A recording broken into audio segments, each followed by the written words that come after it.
Hello বন্ধুরা, আশা করি ভালো আছো তোমরা সবাই। তো আজকে ভিডিও আলোচনা করব বন্ধ রেশন কার্ড কীভাবে ওপেন করবে। মানে যাদের রেশন কার্ড বন্ধ হয়ে গেছে, ইনঅ্যাক্টিভ, ডিঅ্যাক্টিভেট অথবা পুরোপুরি বন্ধ বা ক্যান্সেল হয়ে গেছে, তাদের রেশন কার্ড কীভাবে চালু করবে। তো যাদের একদম নতুন রেশন কার্ড, বাচ্চাদের ক্ষেত্রে এটা কেওয়াইসি করলেই চালু হয়ে যায়। প্রথম অবস্থায় যারা আধার কার্ড ছাড়া বার্থ সার্টিফিকেট দিয়ে রেশন কার্ড তৈরি করে, আধার কার্ডের রেশন কার্ডের পোর্টালে প্রথমে যাবেন। যাওয়ার পরে স্ক্রল করার পরে একদম নিচেই চলে আসবে রেশন কার্ড স্ট্যাটাস বা এরকম একটা অপশান শো করাবে। আমি ডিসপ্লের ডান সাইডে দেখাচ্ছি টোটাল সব কিছুই। তো ওই অপশানটি ক্লিক করার পরে ওখানে রেশন কার্ডের ডিটেলস দিয়ে ক্যাপচা দিয়ে সার্চ করলে কিন্তু ওখানে শো করিয়ে দেবে। এটা রেড কালারের একটা টোটাল একটা পেজ আসবে এবং তাতে ডু কেওয়াইসি এরকম একটা অপশান আসবে। ওই অপশানটা ক্লিক করে বাস ওখানে আধার কার্ড নাম্বার দিয়ে ওটিপি থ্রু কেওয়াইসি কিন্তু করে নেওয়া যাবে। এবার যারা ধরুন রেশন কার্ডের নাম্বারই জানে না, একদম নতুন রেশন কার্ড, তাহলে রেশন কার্ডের নাম্বার কীভাবে প্রথমে বের করবে? ওটা বের করার জন্য কমন অ্যাপ্লিকেশান বলে একটা অপশান আছে। রেশন কার্ডের পোর্টালে গিয়ে একদম নিচেই দেখতে পারবেন কমন অ্যাপ্লিকেশান বলে একটা অপশান। ওখানে ওটা ক্লিক করার পরে ওই অপশানটি ক্লিক করার পরে সাইডে থাকবে অনলাইন অ্যাপ্লাই।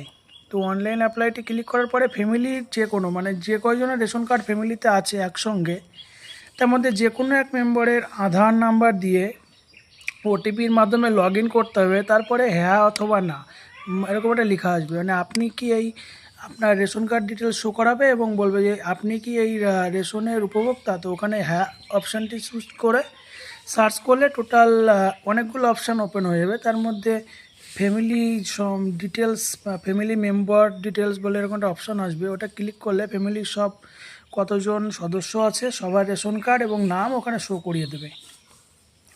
তো আমি এইগুলো এইভাবে বলছি কেন ডিসপ্লেতে দেখাচ্ছি না, তার কিন্তু কারণ আছে। কারণ কি, যদি আমি ডিসপ্লেতে এভাবে সব কিছু দেখাই, রেশন কার্ড ডিটেলস যদি শো করায়, তা ইউটিউবের গাইডলাইন অনুসারে আমার কিন্তু ভিডিওটি ডিলিট হয়ে যাবে। এই জন্য আমি সব বলে দিচ্ছি এবং পাশে দেখিয়ে দেব, ডিটেলসে দেখাবো না। তারপরে যদি তোমাদের কোনো কোশ্চেন থেকে থাকে কমেন্টস করতে পারো। তো এটা হলো প্রথমত বলে দিলাম যাদের বাচ্চাদের রেশন কার্ডের যে প্রবলেম, এর সলিউশন কীভাবে হবে। এবার যাদের বড়দের রেশন কার্ড, 6 মাসের বেশি যারা রেশন তোলে না, তাদের রেশন কার্ড যদি বন্ধ হয়ে যায়, তাহলে কিন্তু তাদের রেশন কার্ড ঠিক করার জন্য বিডিও অফিসে বা রেশনের যে ডিলার আছে তার সাথে কন্ট্যাক্ট করতে হবে। অনলাইনের মাধ্যমে কিন্তু ওটা খুলবে না, যেটা আমি এই ভিডিওর সাইডে পরের স্টেপে দেখিয়ে দিয়েছি। ওখানে যেই রেশন ডিটেলস মেরে সার্চ করা হয়, সার্চ করার পরে ওখানে একটা নোটিফিকেশানের মাধ্যমে শো করে দিচ্ছে যে কন্ট্যাক্ট বিডিও বা ওই রেশন কার্ডের যে অফিস আছে সেই অফিসে কিন্তু যোগাযোগ করতে হবে।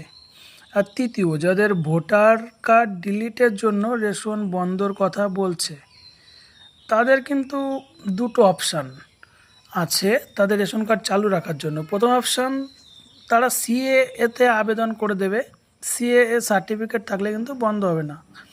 এবং দ্বিতীয় অপশান কি, ট্রাইব্যুনালে যারা আবেদন করেছো, ট্রাইব্যুনালের ওই কাগজ দিয়ে আধার কার্ড, ভোটার কার্ডের জেরক্স, আর ওই ট্রাইব্যুনালে কিন্তু অবশ্যই ওই যে অ্যাপ্লিকেশানটা, ওই অ্যাপ্লিকেশানে কিন্তু পার্ট নাম্বার, রেশন কার্ডের যে পার্ট নাম্বার আছে, ভোটার কার্ডের যে পার্ট নাম্বার আছে এবং ভোটার কার্ডের যে সিরিয়াল নাম্বার আছে, এ দুটো কিন্তু অবশ্যই ওখানে শো করাতে হবে ট্রাইব্যুনালের অ্যাপ্লিকেশানের মধ্যে। তো আমার কথার মধ্যে অনেক জড়িয়ে যাচ্ছে, কারণ আমি তো ফেস ক্যাম ভিডিও বানাই না, এই জন্য একটু কনফিউশন হয়ে যাচ্ছে। তো তোমরা যদি ব্যাপারটা বুঝতে পারো তাহলে লাইক করে দাও এবং এই ধরনের বিভিন্ন ভিডিও দেখবার জন্য চ্যানেলকে সাবস্ক্রাইব করে সঙ্গে থাকো। ধন্যবাদ।